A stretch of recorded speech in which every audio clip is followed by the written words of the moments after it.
Hi everyone, Darren Hunter here with Deniz Yusuf. We are talking some of the most lucrative and easiest rent roll growth strategies that you can be putting into place right now in your business. Let's start, Deniz, with today. We're talking about attending auctions, okay? Why is that a lucrative rent roll growth strategy?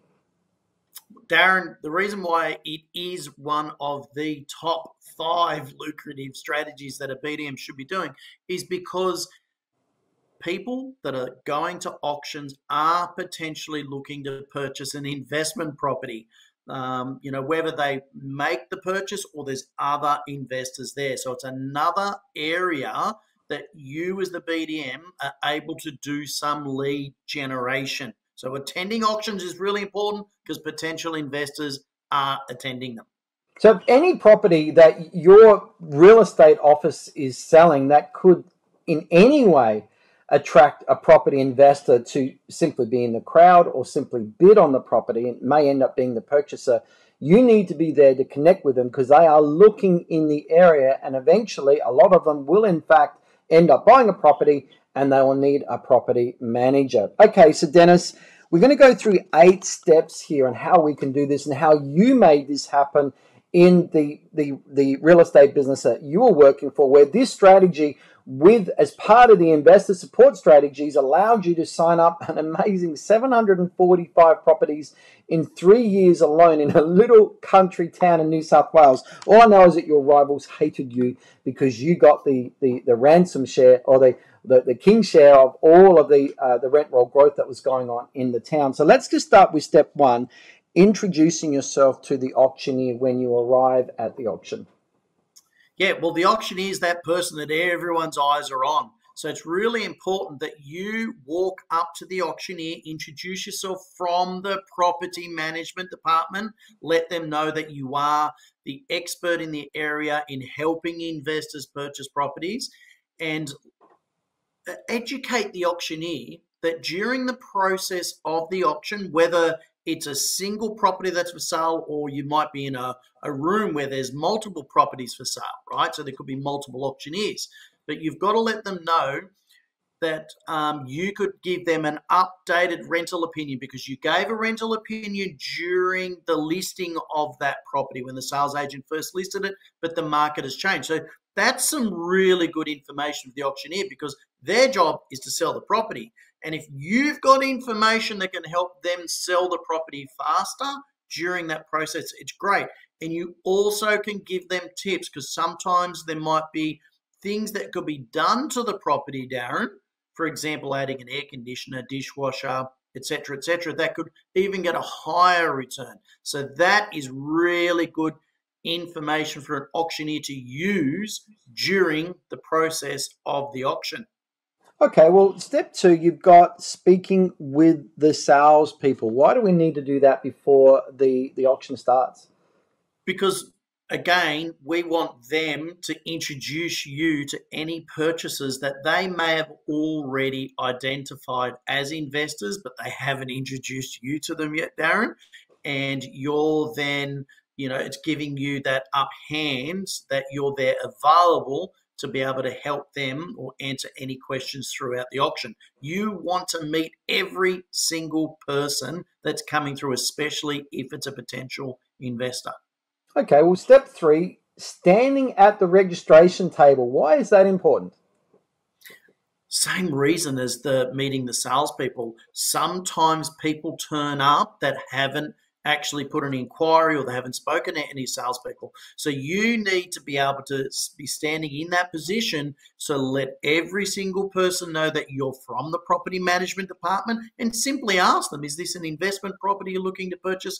If they say they're not, they could be someone that's selling a property down the road from the one for sale and they're just having a sticky beak. And they could be a potential investor down the track if their property doesn't sell. So you've always got to touch all of those angles. And there's quite a few other reasons as well, Darren. All right, well, step 4, we've got taking part, and then also how do you identify people in the crowd that could be investors if you haven't already worked out who they are? So, Darren, when the auctioneer does call out your name, because this is what they need to do during the auction, they might say, and we've got Deniz Yusuf in the room. He's from the property management department of IGT Realty. Deniz, can you let us know what the potential return would be on this property if rented out today, if marketed today? You've got to walk up the front.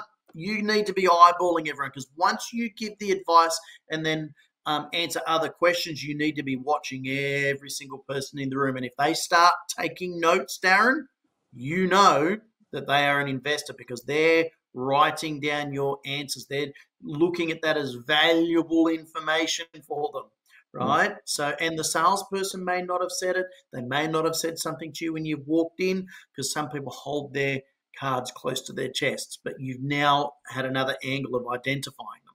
All right, so just summarizing so far, we've attended the auction, and by chatting with the auctioneer, talking to the salespeople, and identifying the people in the crowd, particularly if you've had the opportunity to announce what the rental appraisal that can be expected on today's market is, you can see that all the people in the crowd who are potentially investors by the way that they've interacted with this information so far. So, Deniz, next step 5, the property's been sold.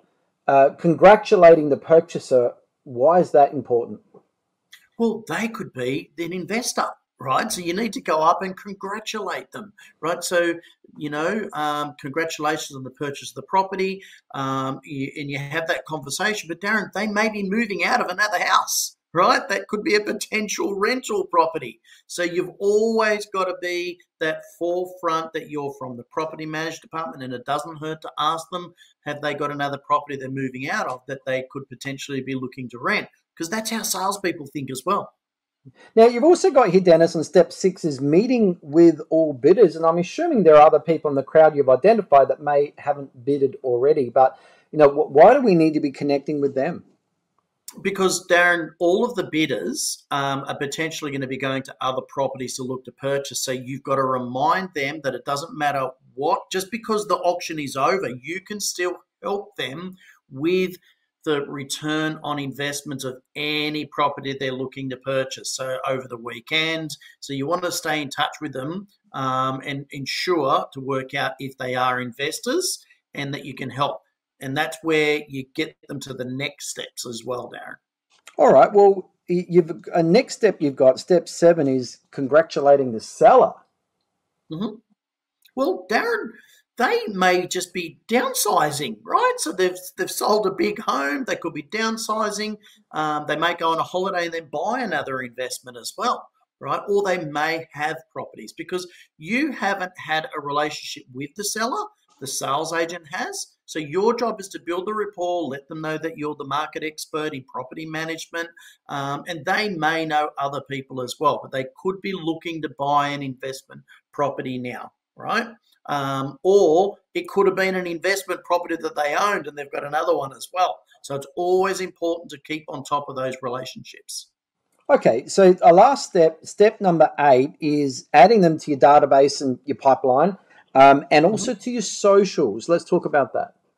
Well, it's really important that all of those people that you've been speaking with, you've identified as potential investors looking to buy other properties, that you can continue to update them on statistics and data, what tenants are looking for. You'll email them a list of properties that could be ideal for an investment. They can email you back, and adding them to the database, the socials, by letting them know that you often post videos or articles that will help educate them on what is an ideal investment and how to choose the ideal property manager as well. And through these processes, Darren, on your socials, you are pushing your points of differences and why you are being top of mind with them at the same time. So, look, everyone, these are strategies that really work if you're serious about growing your rent roll. Some of the people that we've worked with through coaching have been able to achieve 10 or more properties each month through this particular strategy, okay? So you can reach your rent roll growth goals. Now, we can help you in what we call our lead machine system. If you want more information on that, just go to leadmachinesystem.com. You look at the 5 modules that we put into place, not just to show you how to grow your rent roll and give you lead generation strategies, but how to also stand out from your rivals so you become the obvious choice, and that owners will choose you, ignore your rivals, and of course pay your full fees. Plus, there's modules in there. We teach you how you can actually win the best fees in your marketplace, so you can have the best fee revenue as well, despite no matter how cheap your rivals will get. They're cheap now, no doubt they'll be cheaper in the future. We teach you how to avoid that. Now, also, if you simply want to book into Dennis's diary to have a chat, it's really easy. Just go to leadmachinechat.com. So, Dennis, great teaching session there. Everyone, we look forward to seeing you in the next training video. Take care.